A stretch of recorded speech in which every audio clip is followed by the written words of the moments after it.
Celeste Kennedy's hands went cold the moment her eyes landed on the contract. The crystal water glasses on her tray caught the amber light of the wall sconces, sending fractured gold across the polished mahogany table. She should set them down, bow her head, and disappear back through the kitchen doors where she belonged. In 3 months of serving in Kangday's private dining room, she'd mastered the art of being furniture, present but unseen, functional but forgettable. But that clause, Section 4, Subsection B. Her breath shortened. The words blurred and sharpened in her vision like a knife coming into focus. Eminent domain facilitation. She'd know that language anywhere. It was carved into her memory the way trauma carves itself into bone. Those same words had destroyed her father, stripped him of his property, his business, his will to live. No, this couldn't be happening again. Kangday's hand reached for the pen. His fingers, elegant and controlled, moved toward the signature line. The man beside him, an associate whose name she didn't know, smiled as if the deal was already done. Celeste's pulse hammered in her throat. Stay silent, serve the water, walk away. But her father's face flashed behind her eyes. The hollow look in his gaze during those final months. The way he'd whispered, "They hid it in the fine print, baby." By the time I understood, everything was gone. The pen touched paper. "Excuse me, sir." Her voice cut through the low murmur of conversation. "But this clause is a trap." The room went still. Kangday's hand stopped mid-stroke. His head turned slowly, dark eyes finding her across the table. The casual authority in his expression shifted, hardened, into something cold and deadly. 6 feet of controlled power in a charcoal suit, the kind of man who'd built an empire on knowing when someone was lying. His voice, when it came, was quieter than she'd ever heard it. Quieter and infinitely more dangerous. "What did you just say?" What secret was the waitress hiding behind her crisp uniform and careful silence? Why did she recognize legal language sophisticated enough to fool Kangday's own attorneys? And what would the most dangerous man in Chicago do now that she'd spoken words that could unravel everything? The answers would shatter the carefully constructed walls between her past and present. The truth would expose a conspiracy that reached into the highest levels of city government. But first, Celeste Kennedy had to survive the next 60 seconds. Welcome back, my fierce hearts and midnight dreamers. Before we dive in, make sure you're subscribed, hit that like button, and tell me where you're watching from. I love seeing our little dark romance family stretch across cities, countries, and time zones. Every click, every comment, every bit of love you leave here helps us keep unraveling these dangerous love stories and high-stakes betrayals together. So find your quiet place, dim the lights, and get ready. Because tonight, I'm taking you into a world where contracts kill, councilmen are kingmakers, and a fallen lawyer and a mafia boss will burn a city to the ground for justice and love. 3 months earlier, Celeste had stood at the entrance of Kangday's club with $47 in her wallet and a lie folded in her pocket. The building rose before her, dark glass and brushed steel, the kind of place where power concentrated itself into a single address, where fortunes shifted over dinner, where the men inside shaped the city from behind closed doors, while the rest of Chicago pretended not to know. She clutched her forged resume, each line carefully constructed to show only the acceptable version of her life. Waitress at the Palmer House. Night shifts at a diner in Bronzeville. Hostess for a corporate catering company.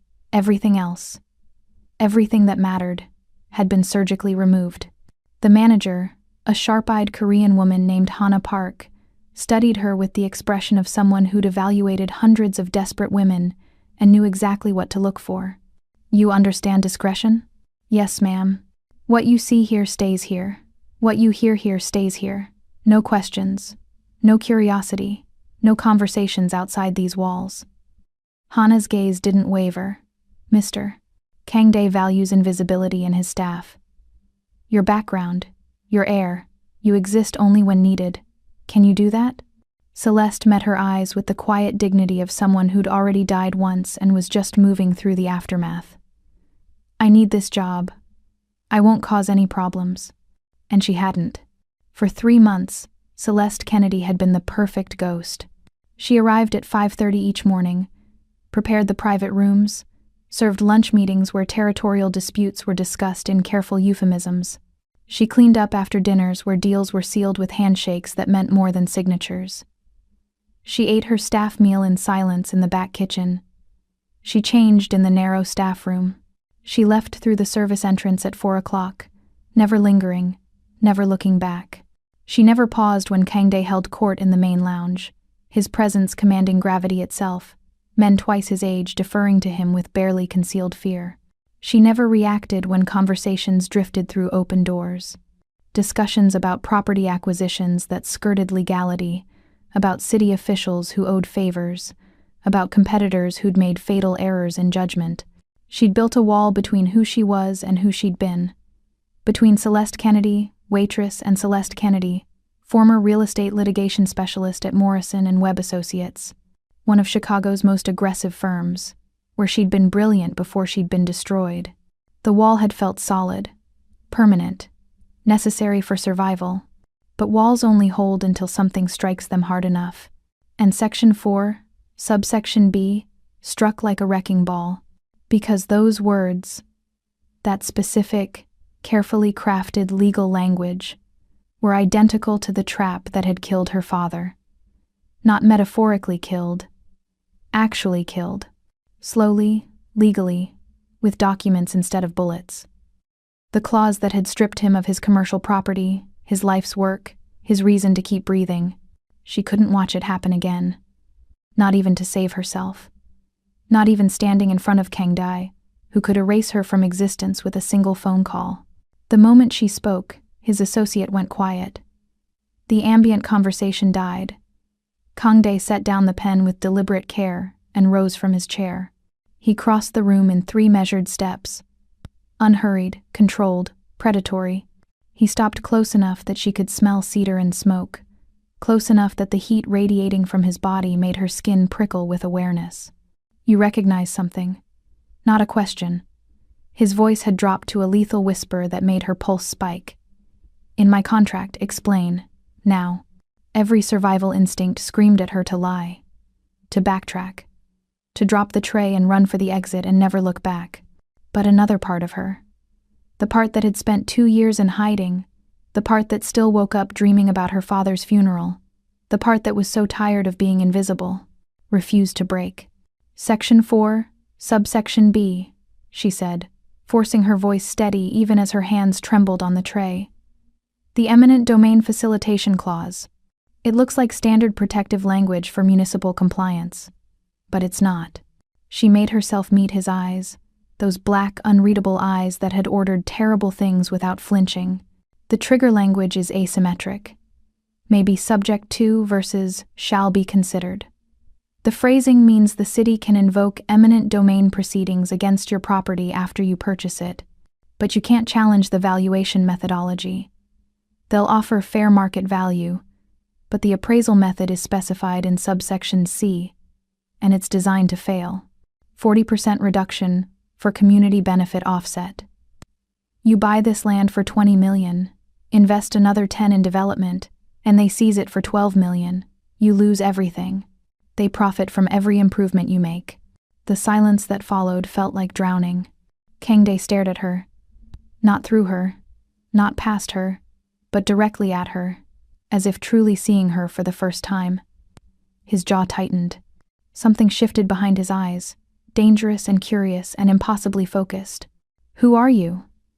Each word fell like a stone into still water. Celeste's hands shook. The truth clawed at her throat, demanding release. Someone who's seen this exact clause before, she whispered. Someone whose father was destroyed by it. Someone who watched him die knowing he'd been cheated by legal language he trusted. She swallowed hard against the grief rising in her chest. My name is Celeste Kennedy. I was a real estate litigation specialist, and the man who designed this trap, Councilman Richard Stone, is the same man who killed my father. Kangdae's expression didn't change, but the air between them shifted, thickened with possibility and danger. He gestured to one of his associates with a subtle movement of his hand. The man immediately rose and left the room, closing the door behind him with a soft click. Sit, Kangdae commanded. Celeste didn't move. I should go. I shouldn't have said anything. Sit, not a request. Her legs obeyed before her mind could protest. She set down the tray and lowered herself into one of the leather chairs. The same chairs where she'd watched powerful men negotiate their futures, where fortunes had been won and lost over cigars and whiskey. Now she sat there in her crisp server's uniform, her hair pulled back in a practical bun, facing a man who could destroy the fragile life she'd rebuilt with a single word. Kangdae moved around the table and pulled up a chair beside her. Not across from her in the position of authority, but close enough that she could see the sharp intelligence in his eyes. Close enough that she couldn't escape. "Read it," he said, pushing the contract toward her. "All of it. Tell me every trap you see." "Mr. Kangdae, Kangdae," he interrupted, his gaze never leaving her face. "And you're going to tell me your real name, your real story, and exactly why you know this language. But first, you're going to dissect every clause in this contract. Because if you're right about Section 4, and I believe you are, then there's a reason you recognized it, and I'm going to know what that reason is." Celeste's hands trembled as she pulled the document closer. But as her eyes scanned the first page, something shifted inside her. Her mind sharpened. The familiar rhythm of legal analysis kicked in. The skill that had once been her greatest asset before it became her curse. This was muscle memory. This was who she'd been before survival forced her to forget. "Section 2, the payment schedule," she began, her voice steadying as the professional persona she'd buried fought its way to the surface. "The language specifying installment basis conditional upon municipal approval creates a termination trigger.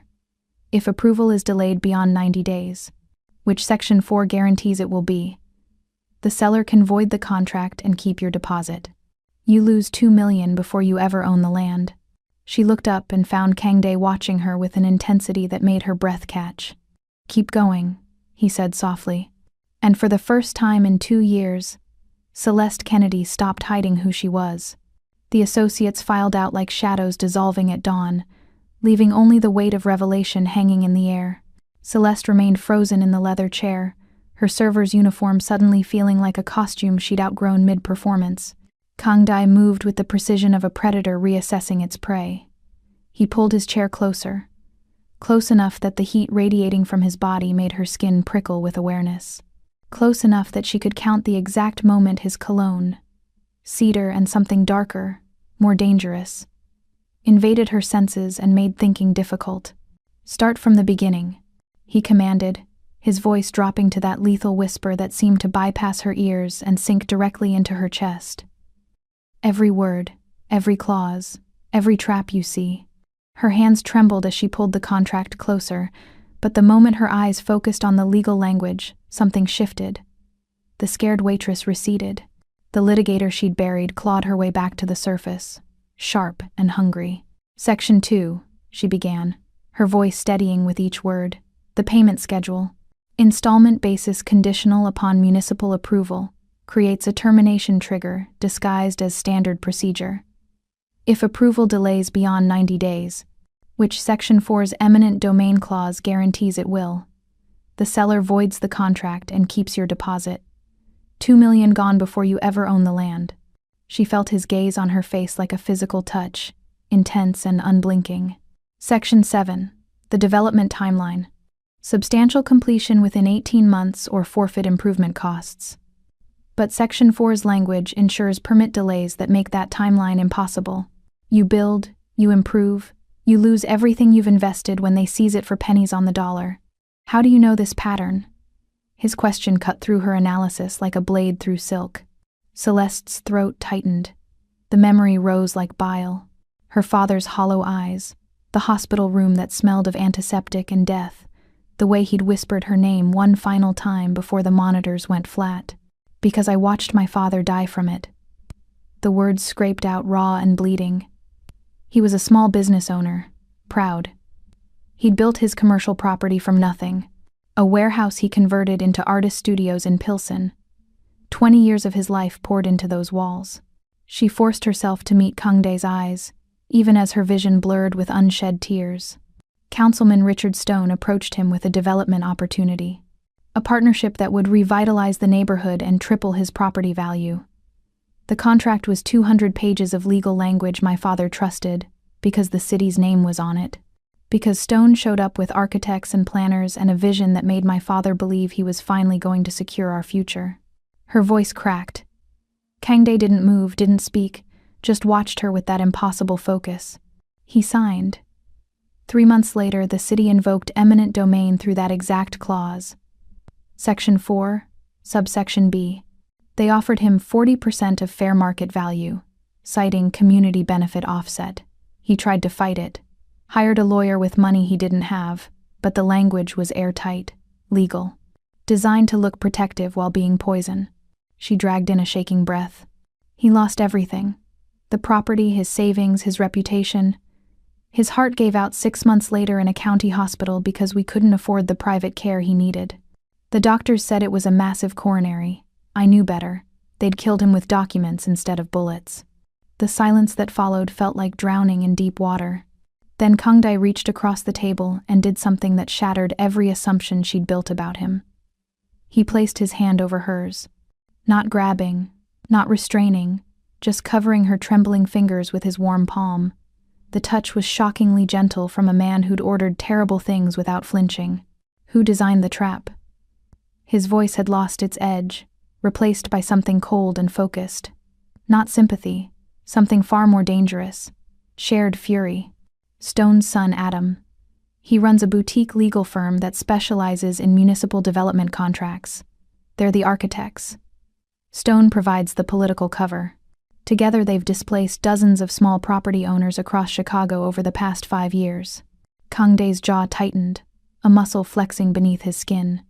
He released her hand and pulled his phone from his jacket pocket, typing rapidly with controlled aggression. "Do-yun," he said when the call connected, his voice returning to that commander's tone. "I need everything on Councilman Richard Stone and his son Adam. Property transfers, contract drafts, municipal filings, everything. And find out who's backing their land acquisitions." He ended the call and turned back to Celeste, his dark eyes burning with something that made her breath catch. "I need to know who you really are," he said quietly. "Your real name, your real credentials, everything you've been hiding." Celeste's pulse hammered. This was the cliff edge.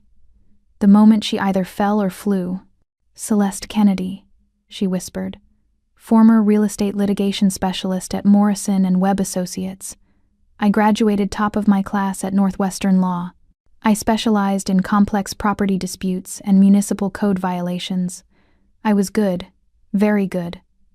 Until my father's case destroyed everything.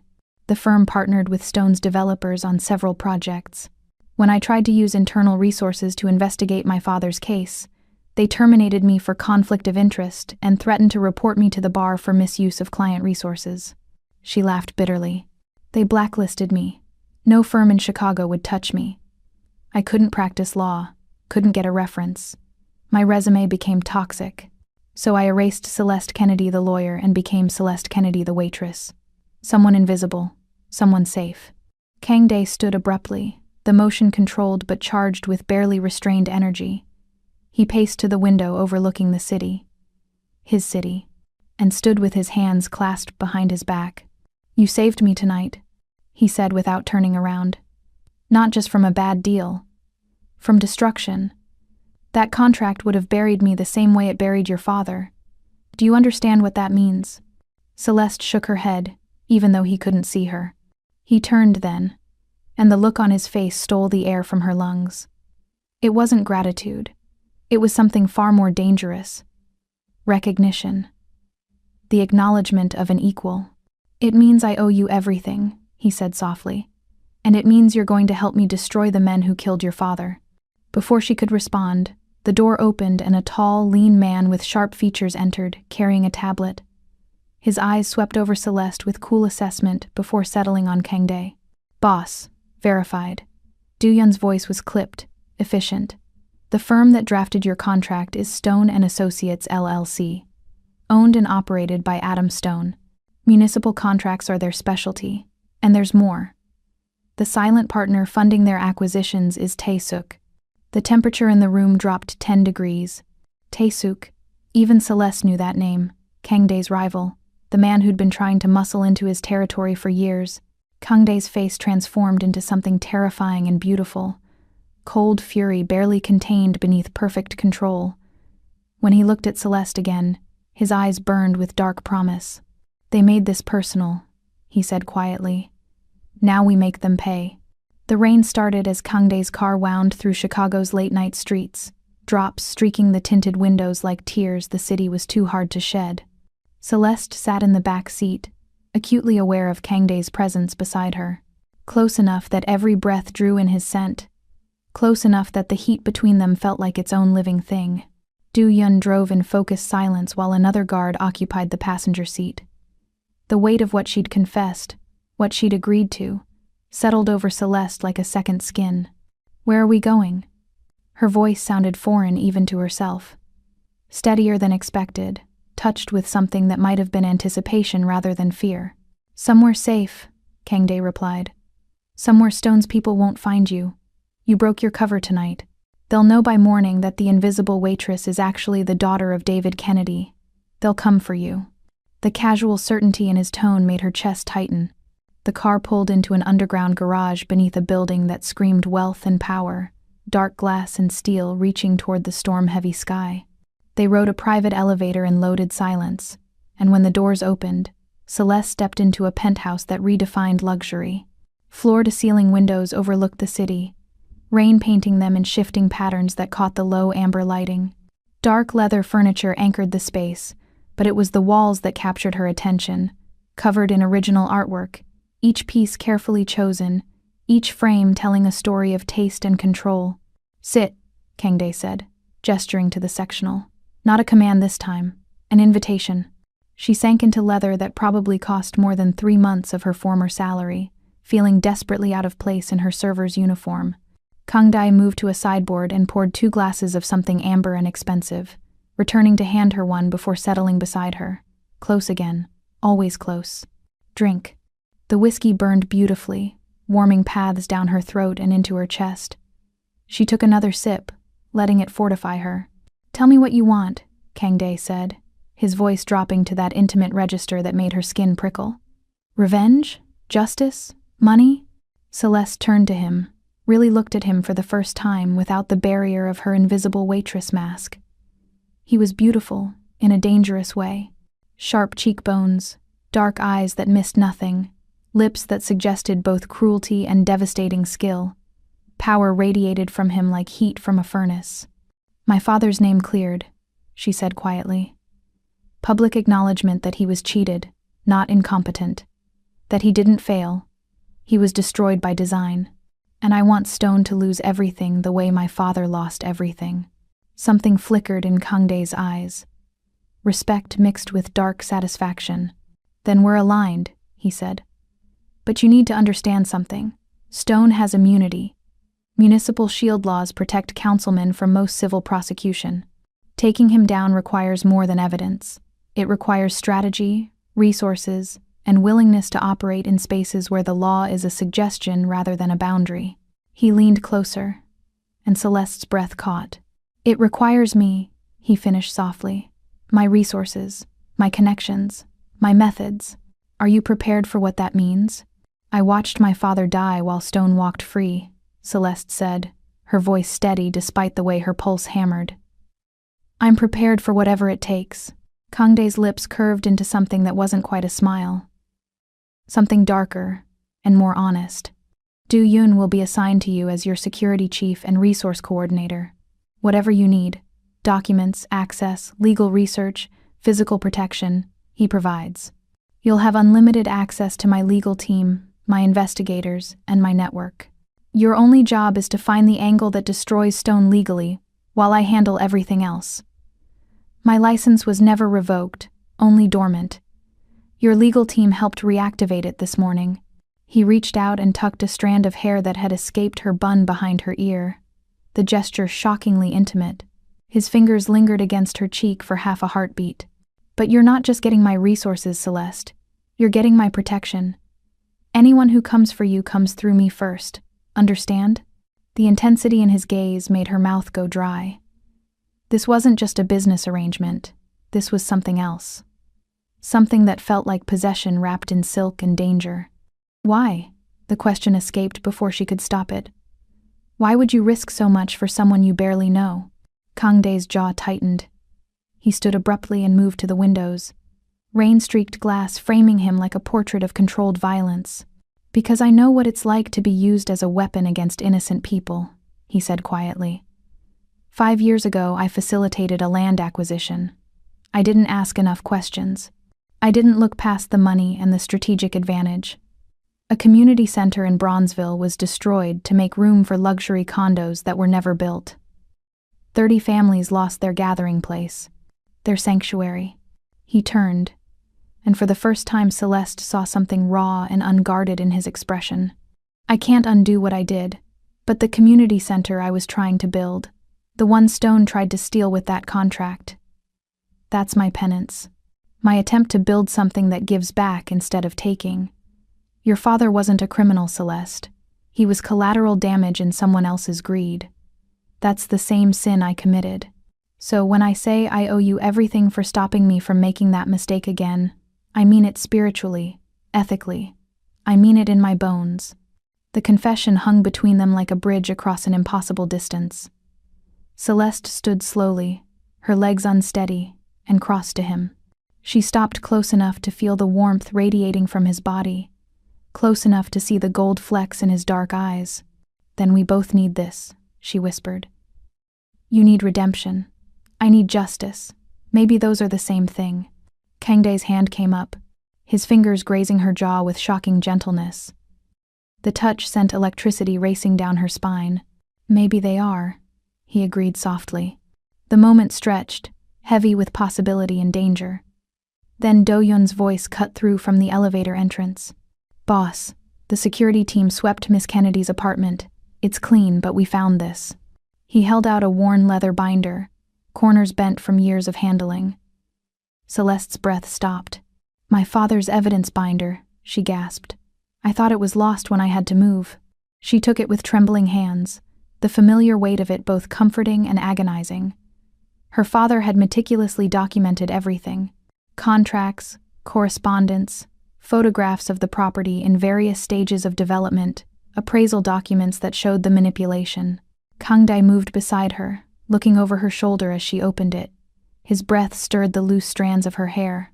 This is ammunition, he said quietly. This proves intent, pattern, premeditation. It's everything, Celeste whispered. But it wasn't enough before.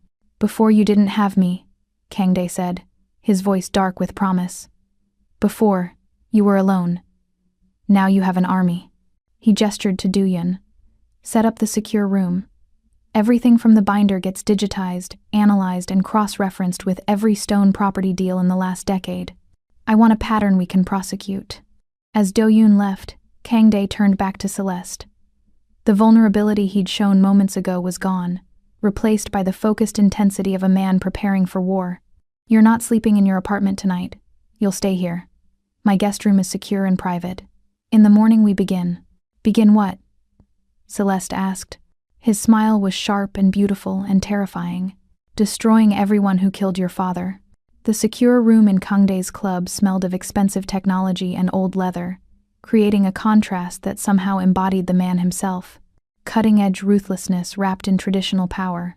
Celeste sat before 3 monitors, her fingers flying across the keyboard with the muscle memory of her litigator years, while Do-Yun coordinated information flow with quiet efficiency. 72 hours had passed since the contract revelation. 72 hours of barely sleeping, surviving on coffee, and the burning need to finally see justice served. Her father's evidence binder lay open beside her, its pages marked with sticky notes in her own handwriting from years ago. Notes she'd made before the world had crushed her ability to fight. Kang Dae entered without knocking, carrying 2 containers of Thai food that smelled like heaven. He set one in front of her with a look that brooked no argument. Eat. I'm close to something, Celeste protested, but her stomach betrayed her with an audible growl. You're no good to me if you collapse, he said, settling into the chair beside her. Close again. Always close. Their thighs touched, and even through her jeans and his suit pants, the contact burned. Eat while you explain what you've found. She picked up the chopsticks, grateful for something to do with her hands besides obsess over the spreadsheet of property transfers dominating the center monitor.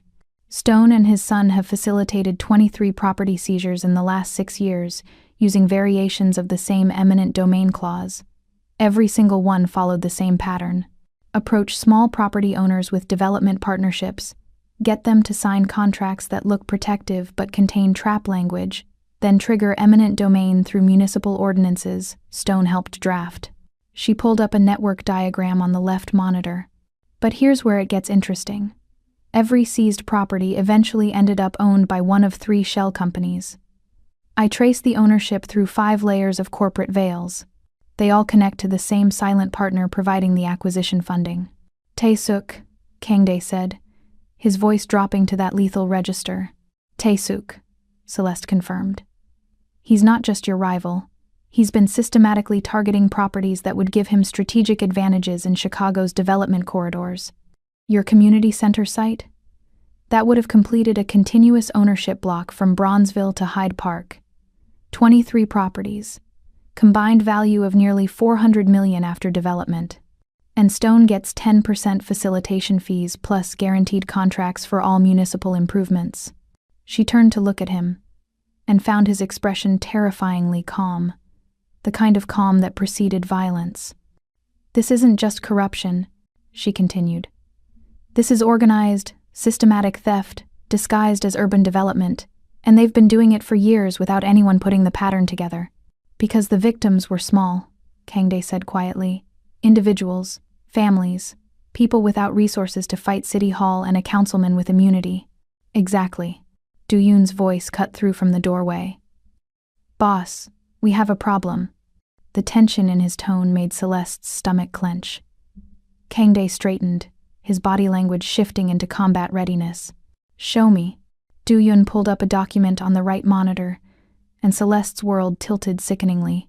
It was a scanned letter on Morrison and Webb Associates' letterhead, dated 18 months after her father's death. Her hands went cold. What is this? She whispered. We found it buried in the city's archived settlement files. Yoon said carefully. It's an NDA, non-disclosure agreement, signed by your father 8 months before he died. Your father signed this NDA 6 months before he passed, and after his death, your mother inherited the remainder of the settlement terms. That's impossible. Celeste's voice sounded foreign to her own ears. He never signed anything. He refused to settle. He fought until... Read the signature clause, Kangdae said softly. She forced her eyes to focus through the sudden blur of tears.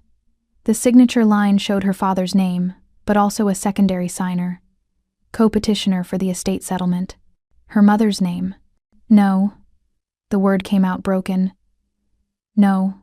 My mother was devastated. She supported him.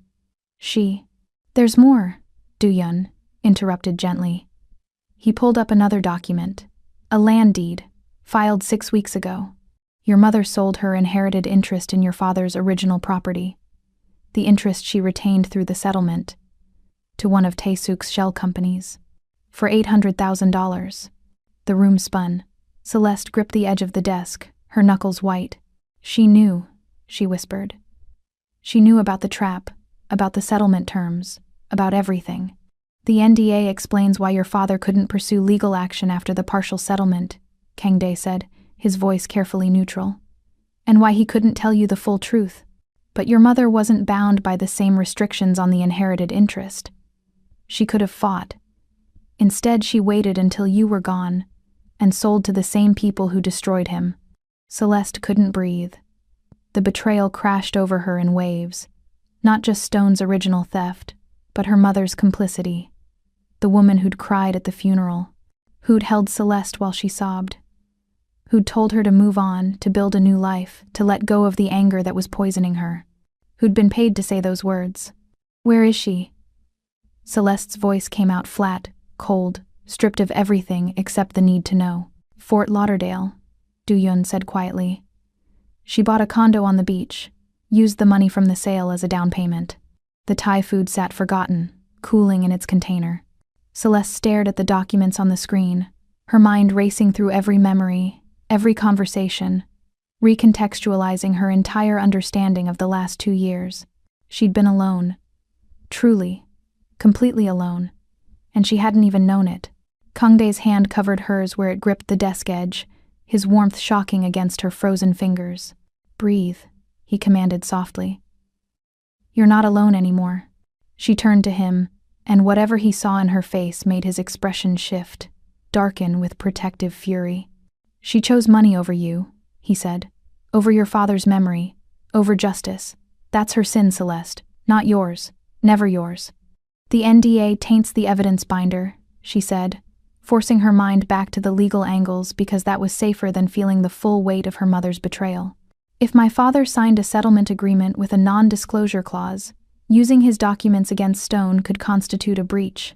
Stone's lawyers will argue that any evidence from the binder is inadmissible because it violates the settlement terms." "Then we don't use the binder directly," Kangdae said. "We use it as a map. Every document in there points us toward public records that aren't covered by the NDA. Property filings, municipal permits, city council meeting minutes. We reconstruct the evidence through independent channels. That will take time," Dian said. "Then we take the time," Kangdae replied. His hand tightened on Celeste's. "But we do it right. We do it in a way that can't be challenged or dismissed. We build a case so airtight that Stone's immunity won't save him." Celeste forced herself to nod, to focus on the path forward rather than the devastation behind. But inside, something fundamental had cracked. The last thread connecting her to the life she'd known before had been severed. Not by time or distance, but by the bitter reality that her mother had chosen survival over honor. She was truly alone now, except for the dangerous man beside her, whose hand on hers felt like the only solid thing in a world that had proven itself entirely hollow. "I want to see everything," she said, her voice hardening. "Every property transfer, every shell company, every piece of the network. I want to understand exactly how deep this goes, and exactly how many people need to fall." Kangdae's lips curved into something dark and approving. "Now you're thinking like someone who wants to win," he said softly. "Not just someone who wants justice, someone who wants blood." And maybe he was right. Maybe justice and blood were the same thing when the crime was this deep, this personal, this unforgivable. The next 72 hours blurred into an exhausting choreography of legal research, strategic planning, and the growing awareness that Celeste Kennedy was becoming someone entirely new. Not the broken daughter, not the invisible waitress. Something sharper, more dangerous. Kangdae's private study had become her war room. 3 walls of floor-to-ceiling windows overlooked Chicago's glittering skyline, a city that had nearly destroyed her, that she was now preparing to hold accountable. The 4th wall was pure function. Whiteboards covered in flowcharts mapping Stone's network, bankers' boxes full of public records, and her father's evidence binder displayed in a frame like the sacred relic it had become. She stood before the whiteboard at 2 a.m, adding another connection line, when Kangdae entered carrying 2 glasses of whiskey. He'd shed his jacket hours ago, his white shirt rolled to the elbows, exposing forearms corded with lean muscle. The sight did something to her pulse that had nothing to do with fear. "You need sleep," he said, handing her the glass. "I need answers." But she accepted the whiskey, letting the burn ground her scattered thoughts. "The immunity clause is the problem. We can prove intent, pattern, conspiracy, all of it. But Stone's protected by limited municipal immunity. Civil suits bounce off him. Criminal charges require extraordinary circumstances and prosecutorial will we don't have." "Then we create extraordinary circumstances," Kangdae said, moving to stand beside her at the whiteboard. His shoulder brushed hers, and she fought the urge to lean into his warmth. "How?" "By making it impossible for the city to ignore him. By building public pressure so intense that protecting Stone becomes politically toxic." His finger traced one of the connection lines. "But you're focused on the wrong angle." "What do you mean?" "You're thinking like a litigator. Sue him, prosecute him, win in court." Kangdae turned to her, his dark eyes intense. "But Stone's power comes from being politically untouchable. We don't beat him in court first. We beat him in public perception. Once he's exposed, once the voters turn on him, the immunity becomes meaningless because he'll have no political capital left to hide behind. Celeste's mind raced, refocusing. A media campaign, leaked documents, testimony from victims. Exactly. We flood the zone, every major outlet, every social media platform. We make Stone's name synonymous with corruption. He smiled, and it was beautiful and vicious. Then we let the city council turn on him to save themselves. Politicians are simple creatures. They follow power and public opinion. When Stone becomes a liability, they'll throw him to the wolves themselves. But the NDA doesn't cover your testimony about what you witnessed, Kangdae interrupted. Doesn't cover other victims who weren't part of the settlement. Doesn't cover public records we independently verified. His hand came up to cup her jaw, tilting her face toward his. You're not bound by your father's NDA, Celeste. You can speak. And when you do, the world will listen. The touch sent heat cascading through her body. They'd been circling this attraction for days. The accidental brushes, the loaded silences, the way his proximity made her skin electric. Now, in the low light of his study, with the city spread out below them like a game board they were preparing to overturn, the tension finally crystallized into something undeniable. What if I'm not enough? The vulnerability in her voice surprised her. What if I break and can't finish this? Kangdae's thumb traced her lower lip, the gesture both tender and possessive. You've already survived the worst thing that could happen to you, he said softly. Your father's death, your mother's betrayal, your life being stolen. You're still standing, still fighting. You're not going to break now. Not when we're this close. How can you be so sure? His other hand came up to cradle her face, and Celeste's breath stopped. Because I see you, Celeste Kennedy. Not the waitress, not the daughter. You. The woman who risked everything to stop me from making a mistake. The lawyer who dissected a trap in 60 seconds that my team missed. The fighter who won't quit, even when the world has given her every reason to surrender.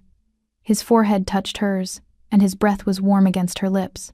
I'm sure because I know what it looks like when someone refuses to be destroyed. I'm looking at her right now. The kiss was inevitable. Celeste closed the distance, her lips meeting his in a collision of need and hunger that had been building since that first moment in the dining room.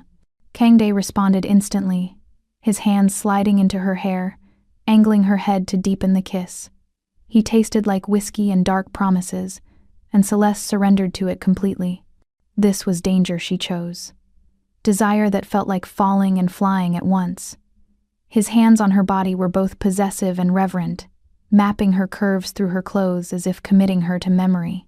When they finally broke apart, both breathing hard, his eyes were black with want. We should stop, he said, but his hands hadn't released her waist. Should we? Her voice came out husky, challenging. You're vulnerable. I'm your protector. This crosses lines. I'm not vulnerable, Celeste said fiercely. I'm choosing you. I'm choosing this. Don't take that choice away from me because you think I can't handle the consequences. Something shifted in his expression. Respect mixing with barely restrained hunger. If we do this, he said carefully, there's no going back. I don't share, Celeste. I don't do casual. You become mine, and I become yours, and we finish this war together or not at all.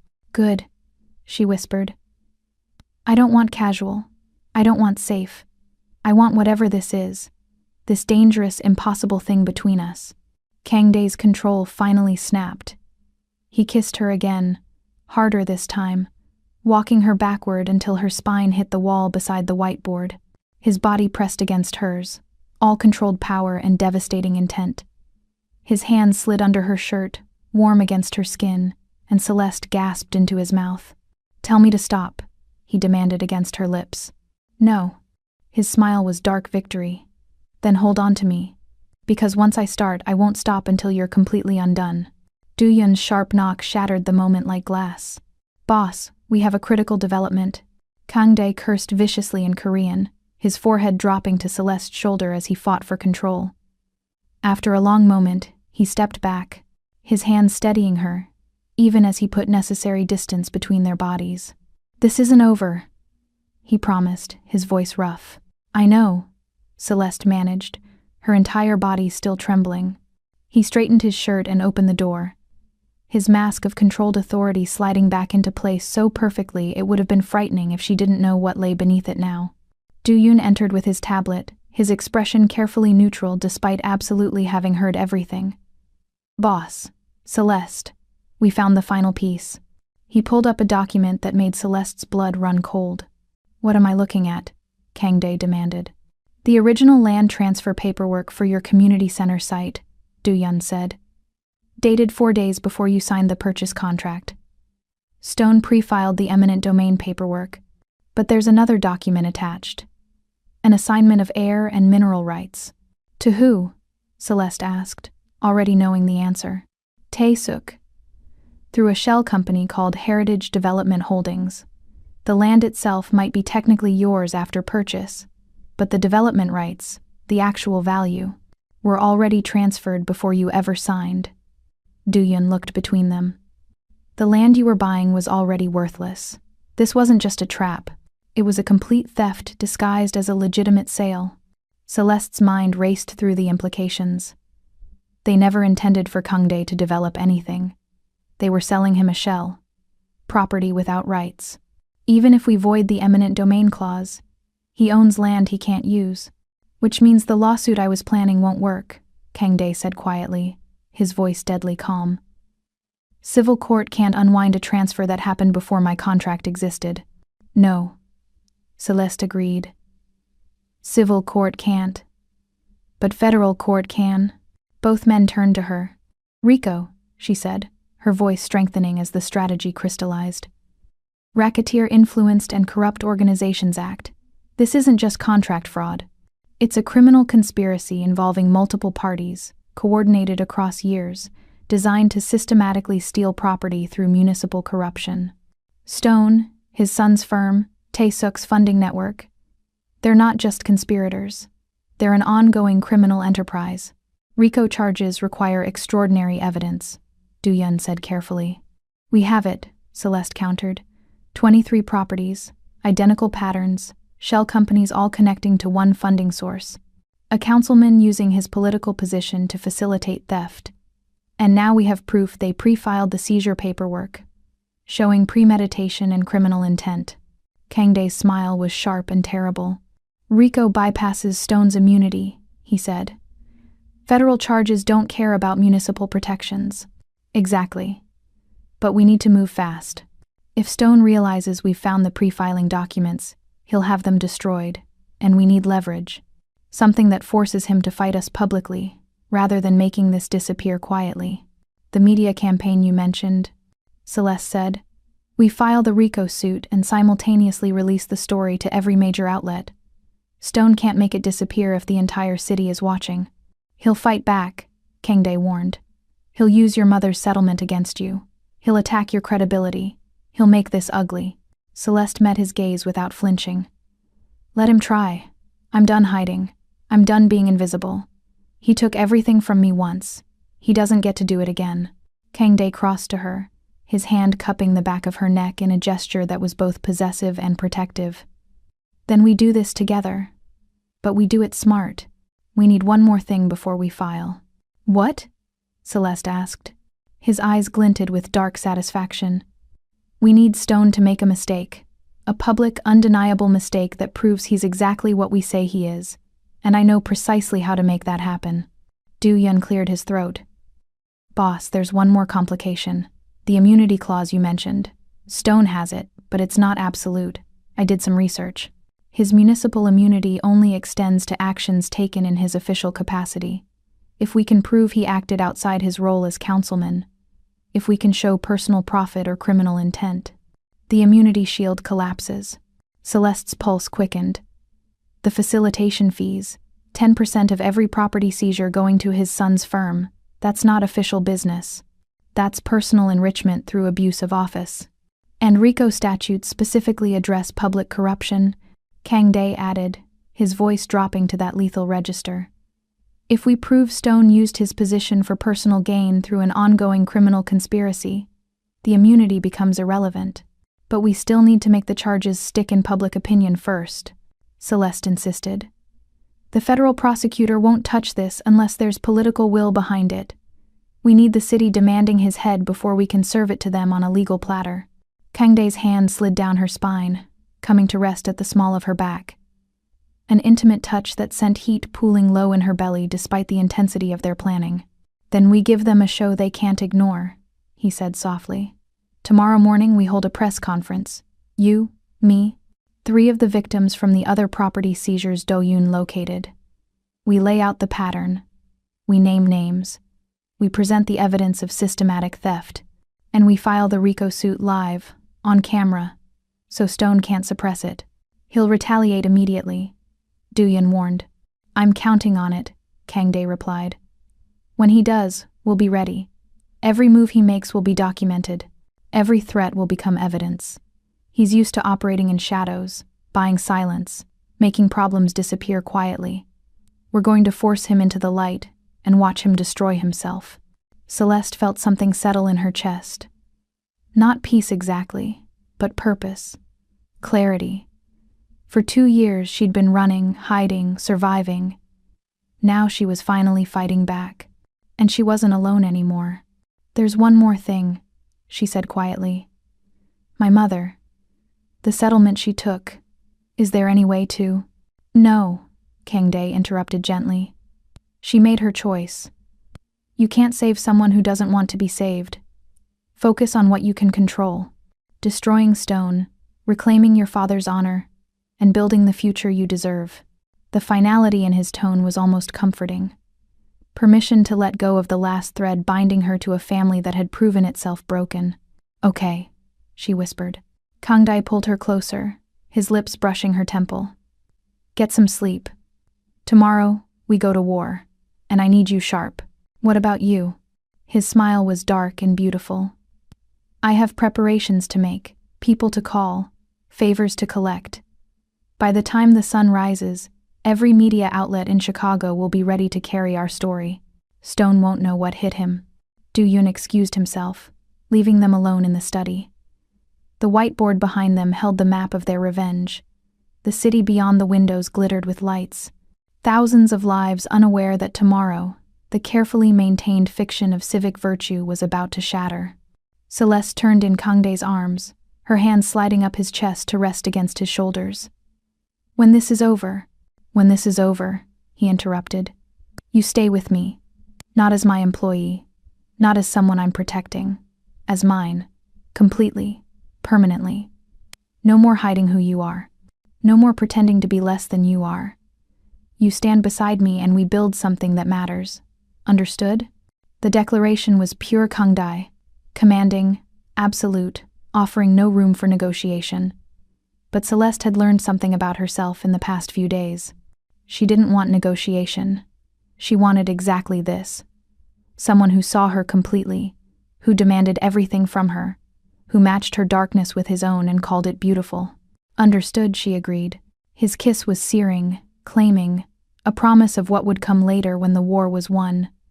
When they finally broke apart, both breathing hard, his forehead rested against hers. Go, he said roughly. Sleep. Tomorrow changes everything. Celeste left him standing in his study, silhouetted against the city he controlled, planning moves in a game she was only beginning to understand. But as she walked to the guest room he'd given her, she felt something she hadn't experienced in years. Hope. Dark, dangerous, sharp-edged hope. The kind that came from knowing you finally had the weapons to fight back. The kind that came from having someone powerful enough to stand with you against impossible odds. Tomorrow, Councilman Richard Stone would wake up to find his carefully constructed empire under siege. Tomorrow, the daughter of David Kennedy would step into the light and tell the truth he'd paid to bury. Tomorrow, the invisible waitress would become visible in a way that would shake Chicago's power structure to its foundation. But tonight, Celeste Kennedy allowed herself to sleep peacefully for the first time in 2 years, knowing that justice, real, unflinching justice, was finally within reach, and that the dangerous man down the hall would burn the entire city down before he'd let anyone take it from her again. The morning air in Chicago carried the scent of impending rain and revolution. Celeste stood before the floor-length mirror in Kangdae's penthouse, barely recognizing the woman staring back. The tailored charcoal suit hugged her curves with precision, expensive fabric that whispered power with every movement. Her natural hair was swept back into a sleek low bun that exposed the elegant line of her neck, the curve of her jaw. Diamond studs.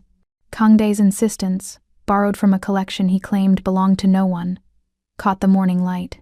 She looked like a weapon being sharpened for battle. "You're ready," Kang Dae's voice came from behind her, rough silk in the quiet room. He appeared in the mirror's reflection, immaculate in a black suit that made him look like vengeance incarnated. His eyes traveled the length of her body with an intensity that made her skin flush hot despite the cool air conditioning.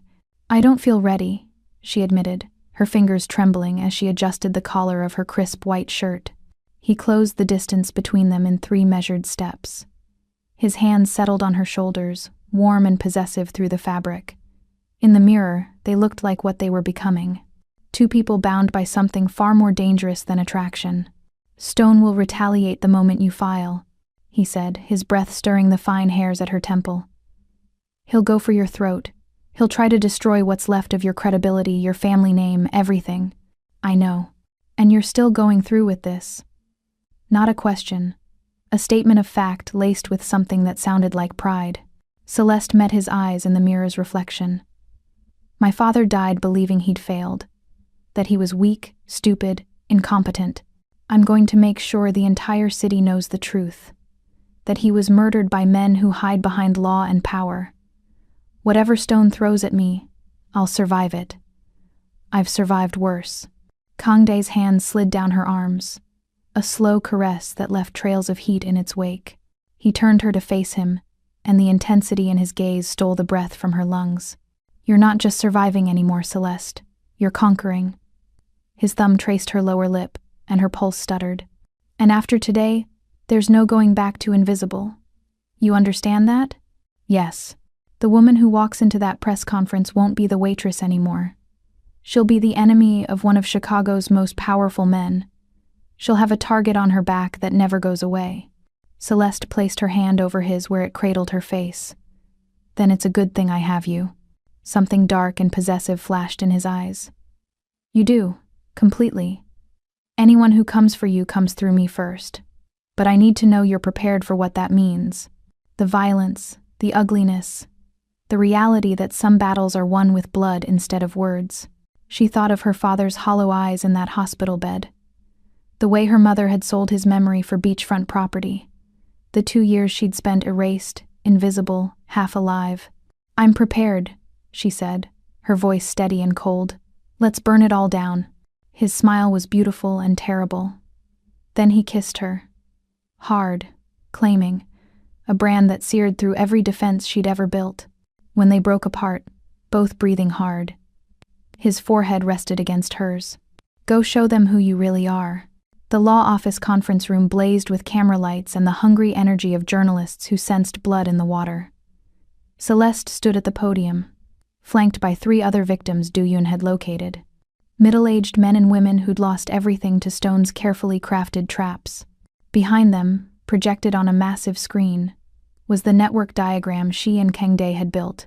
23 properties, millions in stolen value, all connecting to Stone and Tae-suk. Kang Dae stood at the back of the room, a shadow in expensive tailoring, his presence a silent promise of protection and power. Celeste's hands gripped the edges of the podium. The microphone waited like a loaded gun. "My name is Celeste Kennedy," she began, her voice carrying clear and strong over the crowd.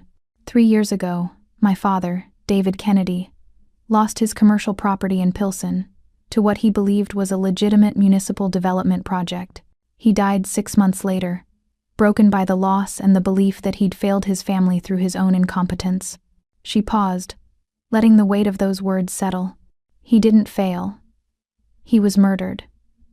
Not with a weapon, but with documents designed to look protective while being poison. The same man who killed my father tried to do it again last week, to another property owner, using the exact same legal trap, the exact same predatory language. The room erupted with questions. Celeste raised her hand, and the authority in the gesture silenced them. "Today, we are filing a federal RICO lawsuit against Councilman Richard Stone, his son Adam Stone, and their network of shell companies. The evidence shows a coordinated criminal conspiracy spanning 6 years, involving systematic theft of property through abuse of municipal power. 23 families, 400 million in stolen property value. One councilman who used his immunity like a shield while he destroyed lives for profit. She nodded to Du-Yun, who distributed folders to every journalist present. You have copies of the public filings, the property transfer patterns, and the testimony of multiple victims. This isn't speculation. This is documented theft, disguised as civic development. And today, it ends. The questions came in a flood. Celeste answered each with the precision of the litigator she'd been trained to be, her responses sharp and backed by irrefutable evidence. Through it all, she felt Kangdae's gaze on her. Steady, burning, proud. This was power. Not the kind that came from hiding, but the kind forged in fire and wielded without apology. The retaliation came within hours. Celeste sat in Kangdae's car as Do-Yun drove them back to the penthouse, her phone exploding with notifications. News alerts, social media mentions. And then, the one that made her blood run cold. Disgraced lawyer's daughter weaponizes grief. Mother reveals truth about Kennedy family settlement. Her hands went numb. The article loaded with agonizing slowness, each word a knife twisting deeper. In a shocking development, Margaret Kennedy, mother of the woman leading today's controversial lawsuit, has come forward with documents proving her late husband, David Kennedy, accepted a settlement from the city 3 years ago. Mrs. Kennedy, speaking from her home in Fort Lauderdale, expressed concern that her daughter Celeste is weaponizing grief and manipulating facts to pursue a vendetta against Councilman Stone, who Mrs. Kennedy describes as a fair and honest public servant who tried to help our family during a difficult time. The article included photos. Her mother on a pristine beach. Her mother's signature on documents Celeste had never seen. Her mother's tearful interview claiming Celeste had abandoned the family and was now destroying innocent people's reputations for attention. The world tilted. Celeste's vision blurred as her chest constricted with the kind of pain that had no physical source. The agony of betrayal made public, weaponized, used to destroy the last shreds of her credibility. "Pull over," she managed, her voice breaking. Du-Yun complied immediately. The car rolled to a stop in an empty parking structure, and Celeste shoved the door open, stumbling out into the concrete cold. She braced herself against the vehicle, gulping air that wouldn't fill her lungs, her entire body shaking with a grief so profound it felt like drowning. She didn't hear Kangdae exit the car, didn't register his approach until his hands were on her shoulders, turning her into his chest.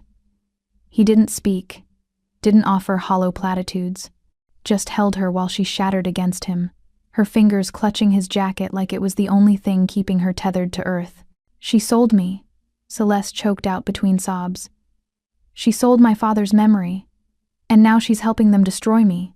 Kangdae's arms tightened around her, one hand cradling the back of her head. She made her choice. Stone paid her to be his weapon, but she miscalculated. How? The question came out broken. Because she doesn't understand what you are. He pulled back just enough to tilt her face up to his thumbs wiping away her tears with devastating gentleness. "You're not the grieving daughter anymore, Celeste. You're the woman who walked into a room full of predators and made them afraid. One interview from a bot mother changes nothing about the evidence, nothing about the truth. The media will crucify me. Let them try." His voice dropped to that lethal register. "Du-Yun." "Already on it, boss," came the reply from beside the car. "I've got 3 journalists who owe us favors ready to run counterstories by tonight. We're framing this exactly as it is. A pauperized, grieving woman being used as a political weapon by the same man who destroyed her family. Stone thinks he's discrediting you. Instead, he's proving your entire case, that he preys on the vulnerable and buys their silence." Celeste forced herself to breathe, to think like the strategist she'd become rather than the broken daughter she'd been. "The settlement documents. If they're real, they taint my father's testimony. But they also prove Stone paid for silence, which supports the RICO pattern of obstruction and witness tampering." "Exactly," Kangdae said, his hand sliding down to cup her jaw. Every move Stone makes now is evidence. Every attack is ammunition. He's used to fighting in shadows, buying silence, making problems disappear quietly. We forced him into the light, and now he's panicking. Panic makes people sloppy. What do we do? His smile was dark and beautiful. We double down. Tonight you go on the evening news. You show that face, the one that just cried for your father's honor. You tell them Stone is so desperate to hide his crimes that he's weaponizing a grieving mother against her own daughter. You make Chicago see exactly who they're dealing with. I don't know if I can. Yes, you can. His forehead touched hers, and his voice softened to something almost tender. Because you're not alone anymore. Because I'm standing beside you. Because we're going to win this, Celeste. And your father's name will be cleared. I promise you that. The conviction in his voice, the absolute certainty, cracked something open inside her chest. Not despair this time. Something hotter, fiercer, rage. Okay, she whispered. Let's make them pay. By nightfall, the narrative had shifted. 3 major outlets ran stories questioning Stone's tactics and highlighting the suspicious timing of Margaret Kennedy's sudden appearance. Social media exploded with support for Celeste. The hashtag number Justice for Kennedy trending alongside brutal takedowns of Stone's record. And Celeste Kennedy, her eyes still red from crying but her voice steady and cold, gave an interview that would be replayed for weeks. My mother made her choice, she said, looking directly into the camera. Stone paid for her loyalty, just like he's paid for everything else he's stolen. But I'm my father's daughter. And I don't break. I don't bend. I don't disappear quietly. So let Councilman Stone keep attacking. Every move he makes proves exactly what I've been saying. That he's a predator who destroys families and hides behind power. But his power ends the moment Chicago decides they've had enough. And I think they already have. Back in the penthouse, with the city glittering below them and the scent of rain finally breaking through the heat, Celeste stood at the windows feeling hollowed out and strangely alive all at once. Kang Day approached with 2 glasses of whiskey, handing her one before settling beside her. Their shoulders touched, and the contact was grounding. You did well tonight, he said quietly. I cried on camera. You showed them you're human, that you've lost something real. Stone can't compete with that. His humanity is a lie wrapped in expensive suits. Yours is raw and undeniable. She sipped the whiskey, letting it burn away the last traces of tears. What happens now? Now we wait for him to make his next mistake, and while we wait, his hand found hers, their fingers tangling together. We prepare for the immunity fight, because that's where this war will be won or lost. Celeste turned to him, studying the sharp planes of his face in the low light. This man who'd given her weapons when she had none, who'd stood between her and destruction without flinching, who'd traded pieces of his own empire to protect her heart. Why? She asked softly. Why do you care this much? His free hand came up to cradle her face, and the look in his eyes was almost painful in its intensity. Because you walked into my world and saved me from becoming the monster I was trying not to be, he said. Because your courage reminds me why I started fighting in the first place. Because when I look at you, I see someone who refuses to be destroyed no matter how hard the world tries. He leaned in, his lips hovering just above hers. And because the moment you spoke in that dining room, something inside me recognized something inside you. Like calls to like, Celeste, darkness to darkness, survivor to survivor. The kiss was inevitable. Celeste closed the distance, pouring every ounce of her gratitude, her rage, her devastating need into the press of her mouth against his. Kang Day responded with controlled hunger, his hands sliding into her hair, angling her head to deepen the kiss until she was drowning in the taste of him. Whiskey and smoke and promises kept. When they finally broke apart, both breathing hard, his forehead rested against hers. After we destroy Stone, he said roughly, I'm keeping you. Permanently. Completely. No more hiding, no more half measures. You become mine, and I become yours, and we build something that matters. Agreed? Celeste's answer was another kiss, fierce and claiming, a yes written in the language they both understood best, absolute, uncompromising commitment forged in fire. Outside, the rain finally came, washing Chicago clean while inside. Two people who'd been broken by the city's cruelty began planning how to remake it in their own image. The courthouse smelled of old wood polish and tension. Celeste sat at the plaintiff's table in another borrowed suit, this one midnight blue that made her skin glow against the stark white of her blouse.